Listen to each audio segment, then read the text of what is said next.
Hello guys, today we are going to discuss about noun clause. আমরা সবাই জানি যে noun clause জিনিসটা কি, কিন্তু আমাদের আইডেন্টিফিকেশন করতে সমস্যা হয়। সো বেসিক্যালি ক্লোজ হচ্ছে তিন প্রকার, এবং তিন প্রকারের মধ্যে একটা পার্ট হচ্ছে সাবঅর্ডিনেট ক্লোজ। সাবঅর্ডিনেট ক্লোজটাকে আবার তিন ভাগে ভাগ করা হচ্ছে। একটা হচ্ছে নাউন ক্লোজ, অ্যাডজেক্টিভ ক্লোজ এবং অ্যাডভার্ব ক্লোজ। বেসিক্যালি আমাদের নাউন ক্লোজ, অ্যাডজেক্টিভ ক্লোজ এবং অ্যাডভার্ব ক্লোজ এই ধরনের ক্লোজ আইডেন্টিফিকেশন প্রতিযোগিতা পরীক্ষাগুলোতে করতে হয়। সো আজকে আমরা শিখবো কিভাবে নাউন ক্লোজ আইডেন্টিফাই করতে হয়।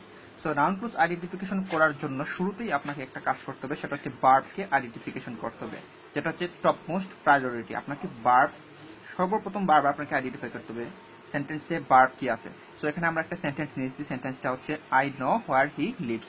আমি জানি সে কোথায় বসবাস করে। এখন আপনি এখানে ভার্ব আইডেন্টিফিকেশন করলেন, ভার্বটা হচ্ছে নো। সো ভার্বকে যদি আমরা একটা প্রশ্ন করি, কি দিয়ে প্রশ্ন করব কি দিয়ে।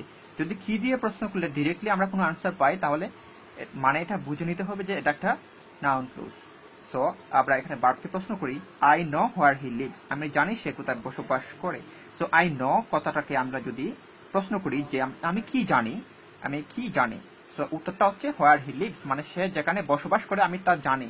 সো আই নো কে আমরা যদি কি দিয়ে প্রশ্ন করি, তাহলে উত্তরটা আসতেছে হোয়ার হি লিভস। সো এইভাবে যদি আমরা ভার্বকে কি দিয়ে প্রশ্ন করলে ডিরেক্টলি আনসার পেয়ে যায়, তাহলে বুঝে নিতে হবে এটা একটা নাউন ক্লোজ। সো অনেক রুলস আছে নাউন ক্লোজ আইডেন্টিফিকেশনের, সবচেয়ে বেস্ট রুলস এটাই, কারণ হচ্ছে সব রুলসে এই কন্ডিশনটা ফিল আপ করে। So thank you. Next day আমরা আলোচনা করব অ্যাডজেক্টিভ ক্লোজ এবং অ্যাডভার্ব ক্লোজ সম্পর্কে।